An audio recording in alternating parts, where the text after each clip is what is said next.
আজকে দেখাবো কিভাবে খাসির মাথার মাংস খুব সহজে পরিষ্কার করা এবং রান্না করা যায়। সাধারণত বকরি ছাগল কিংবা খাসি ছাগলের মাংসের মধ্যে কিংবা মাথার মাংসের মধ্যে অনেক বেশি পশম আটকে থাকে, যেগুলোকে পরিষ্কার করা বা উঠানো খুবই কঠিন। এজন্য প্রথমে আমি নর্মাল পানি দিয়ে মাংসগুলোকে খুব ভালোভাবে ধুয়ে নিয়েছি, ভালোভাবে কষলে। তারপর এর মধ্যে দিয়েছি ফুটানো গরম পানি। তারপর একটা কাঠির সাহায্যে এভাবে আমি ভালোভাবে নেড়ে চেড়ে নিচ্ছি। দেখতে পাচ্ছেন কীভাবে নাড়াচাড়াটা করছি। এভাবে নাড়াচাড়া করার মাধ্যমে হবে কি, গায়ের যেগুলো লোম আটকে আছে বা পশম আটকে আছে আর এক্সট্রা যেগুলো কাঠের টুকরা থাকে মাংসগুলোকে কাটার সময় লেগে যায় আর কি, সেগুলো খুব ভালোভাবে পড়ে যাবে।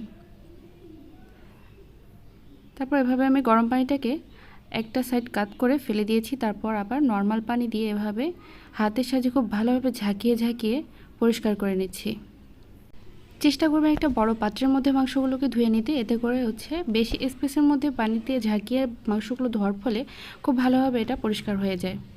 আমি মাংসগুলোকে খুব ভালোভাবে নেড়েচেড়ে ধুয়ে এভাবে ডোবানো পানি থেকে তুলে আরেকটা পাত্রে নিয়ে নিচ্ছি। তারপর বড় পাত্রটাকে ভালোভাবে পরিষ্কার করে আবারও পানি দিয়ে এভাবে নেড়েচেড়ে ধুয়ে নিচ্ছি। আমি এই ধুয়ে নেওয়ার প্রসেসটা প্রায় 5 থেকে 6 বারের মতো করেছি, আসলে হিসাব করে বলতে পারবো না, আমি অনেকবারই ধুয়ে ফেলেছি। যতক্ষণ পর্যন্ত না পরিষ্কার পানি বেরোয় ততক্ষণ পর্যন্ত ধুয়ে নিয়েছি। মাংসগুলো ধুয়ে নেওয়ার সময় আমি একবার প্রত্যেকটা মাংসের টুকরা ভালোভাবে চেক করে নিয়েছি, ভালোভাবে পরিষ্কার হয়েছে কিনা। তারপর একটা বড় প্যানের মধ্যে মাংসগুলোকে দিয়ে দিচ্ছি। খাসির মাথার মাংসের মধ্যে কিন্তু কিছু অংশ থাকে যেগুলো কেটে ফেলতে হয়, যেগুলো এই অবস্থাতে কাটাটা অসম্ভব। যেমন জিহ্বার অংশগুলো থাকে, আরও কিছু অংশ থাকে যেগুলো কেটে ফেলে দিতে হয়। তো সেগুলো কাটার জন্য প্রথমে আমি এগুলোকে লবণ আর হলুদ দিয়ে সেদ্ধ করতে দিয়ে দেব। প্রায় 5 থেকে 6 মিনিটের মতো সেদ্ধ করলে হয়ে যাবে। শুধুমাত্র মাংসটা শক্ত হয়ে আসা পর্যন্ত একটু জাল করে নেব। ঢাকনা দিয়ে 4-5 মিনিট জাল করে নিয়েছি। এর মধ্যে আমি একবার ওলটপালট করে দিয়েছি। এবার এগুলোকে চুলা থেকে নামিয়ে কিছুটা ঠান্ডা হতে দিয়ে দেব। কিছুটা ঠান্ডা হয়ে আসার পরে আমি এখান থেকে সেই অংশগুলোকে আলাদা করে নেব, যেগুলোকে আমার কেটে আলাদা করতে হবে। যেমন এই যে দেখুন, জিহ্বার এই অংশটা, আরও কিছু কিছু অংশ থাকে যেগুলো কালো কালো, যেগুলো কেটে ফেলে দিতে হয়। আমি সেগুলোকে খুঁজে খুঁজে বেছে আলাদা করে নিয়ে নিচ্ছি। এবারে ছুরি কিংবা বটির সাহায্যে এগুলোকে কেটে আলাদা করে ফেলে দিতে হবে। যার যেটাতে সুবিধা হয় সে সেটাতে কেটে নিতে পারেন। আমি বটির সাহায্যে কেটে ফেলে দিচ্ছি। এভাবে মাংস থেকে সবগুলো ফেলনা অংশগুলোকে কেটে ফেলে দিয়ে আমি মাংসটাকে আবারও পানি দিয়ে ধুয়ে নিয়েছি। এটা অপশনাল, এটা যদি কারো ইচ্ছা না থাকে না করলেও হবে। তবে এগুলো ব্যাপারে আমি একটু বেশি খুঁতখুঁতে, এজন্য আমি আবার ধুয়ে ফেলেছি। এবার একটা চুলায় প্যান বসিয়ে দিয়ে এর মধ্যে দিয়েছি পরিমাণ মতো তেল। তারপর কিছু আস্ত মশলা তেলের মধ্যে দিয়েছি 2 টুকরা দারচিনি, 3-4টার মতো সাদা এলাচ, 2টা কালো এলাচ, আর 8-10টার মতন গোলমরিচ আর 2টা তেজপাতা। তেলের মধ্যে কয়েক সেকেন্ড ভেজে নেবার পরে এর মধ্যে দিয়ে দিচ্ছি আমি পেঁয়াজ। এখানে 2টা মিডিয়াম সাইজের পেঁয়াজ কেটে নিয়েছি। তারপর পেঁয়াজটাকে কিছুক্ষণ তেলের মধ্যে ভেজে নেব। একেবারে পুরোপুরি ভাজতে হবে না, কিছুটা হলুদ হয়ে আসলেই এর মধ্যে দিয়ে দিব একে একে আদা বাটা, রসুন বাটা। এখানে আমি আমার মাংসের পরিমাণ অনুযায়ী নিয়েছি। আশা করি এটার পরিমাণটা বলে দেওয়ার প্রয়োজন নেই। যারা আমরা রাঁধুনি আছি তারা সবাই কম বেশি বুঝি যে কোথায় কোন পরিমাণে মশলাটা লাগবে।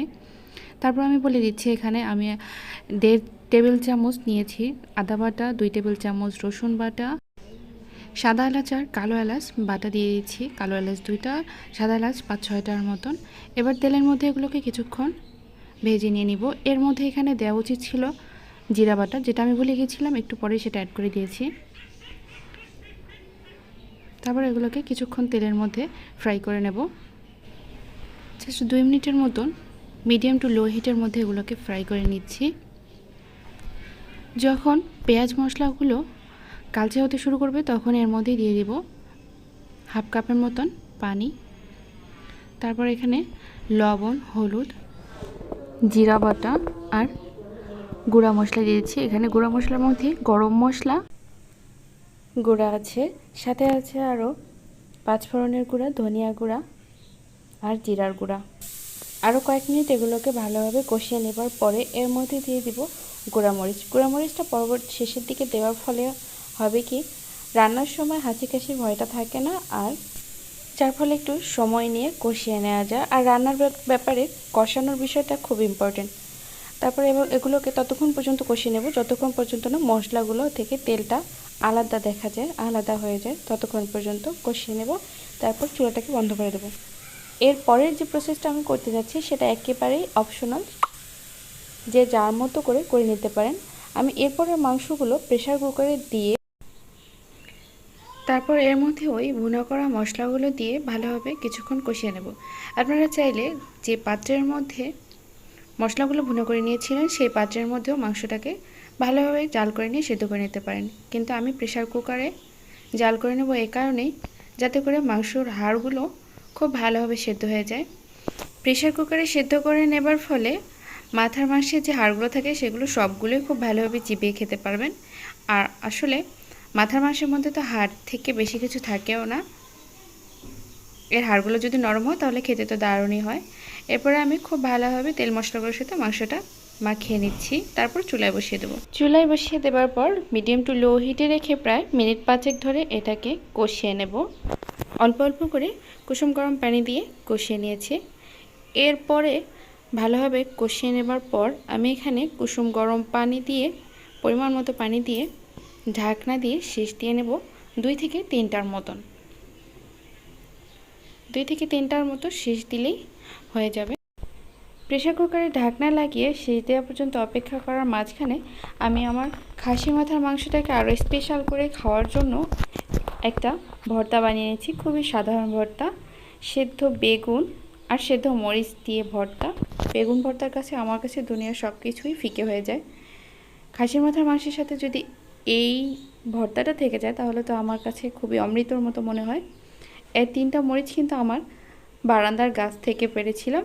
মরিচ 3টা ছোট হলেও ঝালে কিন্তু অসাধারণ ছিল। এই 3টাতে ঝাল যথেষ্ট ছিল। আমি এখানে 2-3টার মতো সেদ্ধ বেগুনের সাথে একটা আলু সেদ্ধ করে নিয়েছিলাম, নিয়ে ভর্তা করে নিচ্ছি। সেদ্ধ মরিচ দিয়ে ভর্তাটা কেউ খেয়েছেন কিনা জানি না, কিন্তু বেগুন ভর্তার ক্ষেত্রে আমি ভাজা মরিচ বা পোড়া মরিচের চেয়ে সেদ্ধ মরিচটা দিয়ে ভর্তা করাটাতে খুবই বেশি পছন্দ করি, আর এটা খেতে অনেক সুন্দর লাগে। আজকের ডিশটাকে অসাধারণ করার জন্য এই সাধারণ ভর্তাটা আমার কাছে খুবই ভালো লাগে। খাসির মাথার মাংসের সাথে বেগুন ভর্তা জাস্ট একটু সরিষার তেল সাথে থাকলেই ব্যাস হয়ে গেল। এই তো এদিকে আমার মাংসটাও হয়ে গেছে। প্রেসার কুকারের লাস্ট প্রসেসটা আমি শুধু মুখে বর্ণনা করে বুঝিয়ে দিচ্ছি। 3টে সিটি দেবার পর প্রেসার কুকারটাকে চুলা থেকে নামিয়ে নর্মাল প্রেসার হওয়া পর্যন্ত অপেক্ষা করেছি। প্রেসারটা যখন একবার নর্মাল হয়ে গেছে তারপরে আমি এটাকে খুলে এই যে পরিবেশন করে আপনাদের সামনে দেখিয়ে দিচ্ছি।